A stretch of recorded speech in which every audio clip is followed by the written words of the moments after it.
Do you feel confident understanding written English but struggle to understand spoken English? Are you able to speak English confidently but lack that natural flow?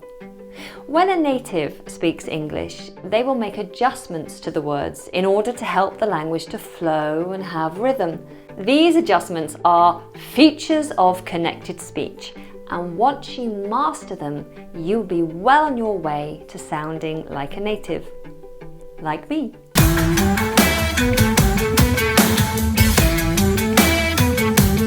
Now, I asked my patrons which video they would like to see next, and aspects of connected speech is what they chose.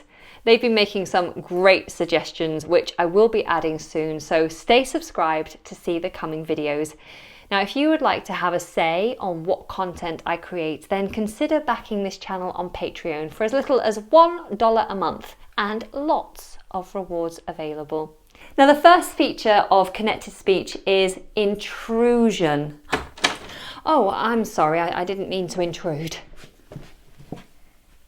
When a word ends with a vowel sound and the following word starts with a vowel sound, we often have an intruder. We will insert an extra sound, usually a y, w, or r sound, to help the flow from one word to another. For example, the intruding R. Repeat these phrases after me. The media are waiting outside. Did you hear the R? The media are waiting outside.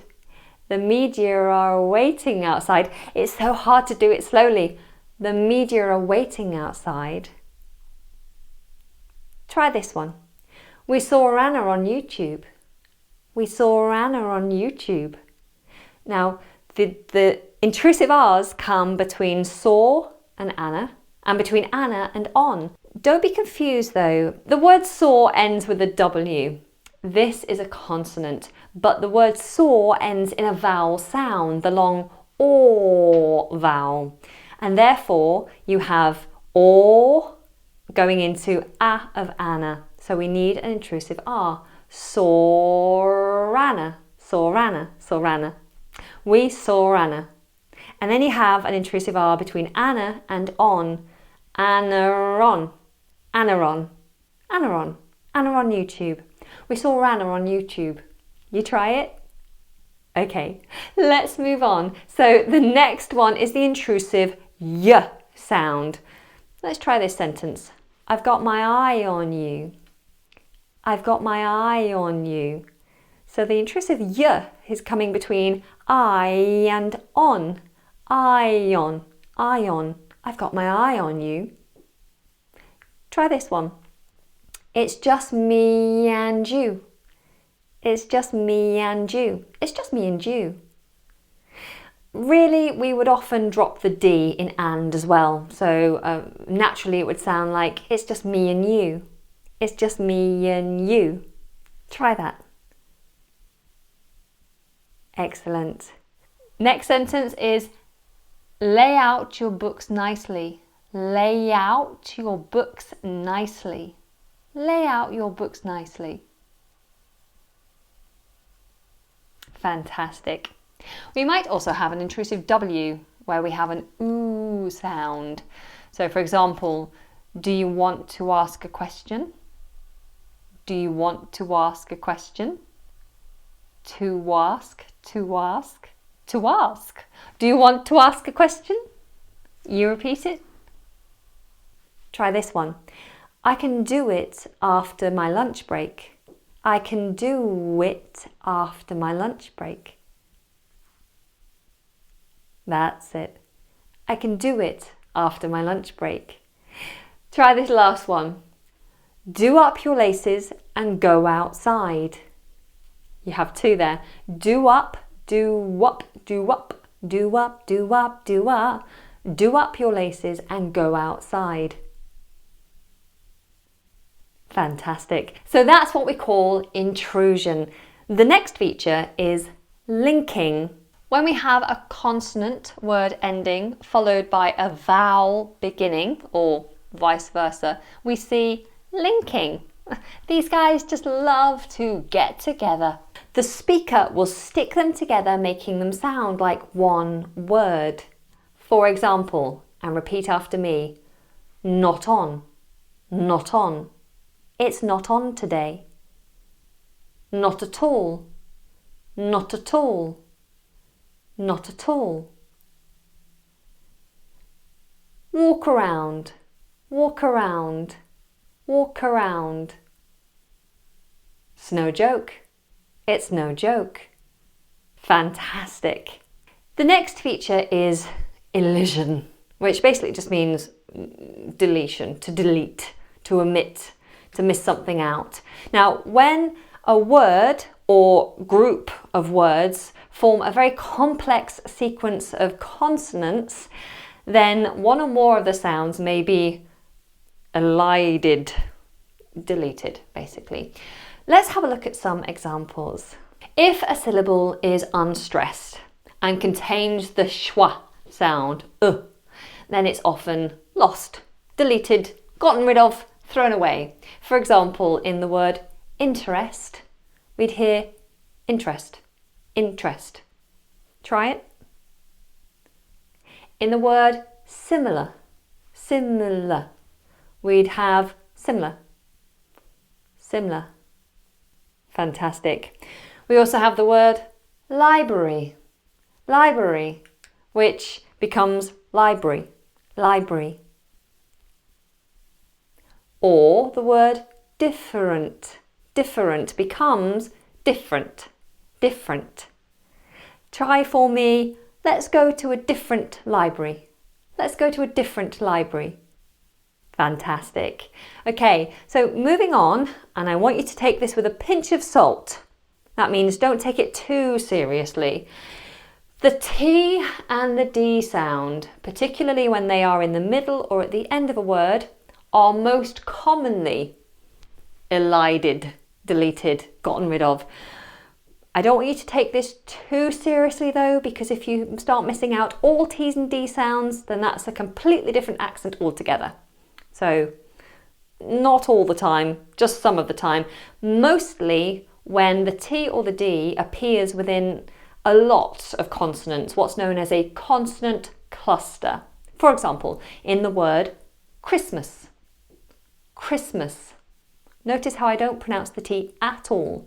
Christmas. Or the word sandwich. I don't pronounce that D. Try this sentence for me. Next Monday must be your birthday. Next Monday must be your birthday. Did you notice I missed out two T's there? Next. I missed out that one. Oh, hope I didn't pop the mic then. Must be your birthday. So I missed out both of those final T's. Next Monday must be your birthday.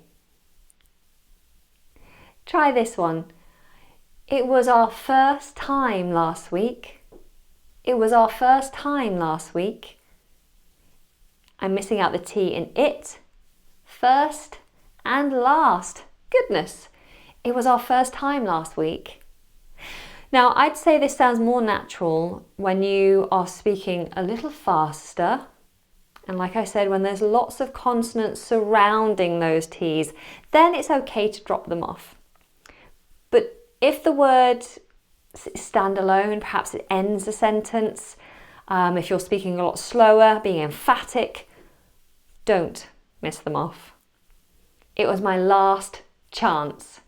It was my last chance. And you took it from me. So there I'm being very emphatic. I'm keeping those T's nice and strong. Okay? Let's try another sentence. I mentioned earlier the and. We sometimes miss the D off. And here's an example. You and me kept going. You and me kept going. Yeah?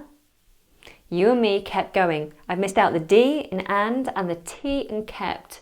You and me kept going. Or this sentence, we stopped working hours ago.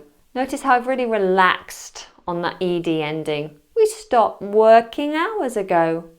We stopped working hours ago. I don't know, I'm leaning back, but never mind. Now, the H sound. This is a sound that's also often deleted, but I implore you not to go too far with this. I'm often helping students who have omitted all their H's, and this is a feature of regional accents, not standard English. However, in standard English, we do sometimes do it when we're speaking in fluid sentences. For example, you shouldn't have left. You shouldn't have left. You shouldn't have. You shouldn't have left. Or, can you tell him to come back? Can you tell him to come back, please? Always polite, please. Or, how is he? How is he? Notice I put the initial H on. That's important. It's a stressed syllable. How? How is he? How is he? He's all right, thank you. Okay, so do be aware of that, but also be careful with omitting those T's, D's and H's. Okay, I want you to have a listen to these sentences. Can you hear the features of connected speech? Let's have a go. The Nile is the longest river in the world. The Nile is the longest river in the world. Can you hear those features? We have the linking Nile is. Then we have the deleted T in longest river, followed by an intrusive R in riverin. So repeat after me. The Nile is the longest river in the world. Excellent. How about this sentence? David has got 2 portions, but the others have got 3. David has got 2 portions, but the others have got 3. Did you spot them? I think there's 5 features in that sentence. David has got 2 portions, but the others have got 3. So we have the omitted H in has. David has. Got is missing the T. David has got 2 portions. David has got 2 portions. Then we have the missing T on but the others have misses the H off, but the others have got also misses off the T and 3. David has got 2 portions, but the others have got 3. And when you put it all together, it helps the flow. David has got 2 portions, but the others have got 3. You try. Fantastic. Mastering the features of connected speech is going to help you to sound more natural, just like a native speaker. But it's vital that you don't speak too fast. And I'm going to tell you why in the next lesson. So make sure you stay subscribed and that you've turned on your notifications so you don't miss out on any future uploads. Okay, until next time, give this lesson a thumb up and I'll see you in class.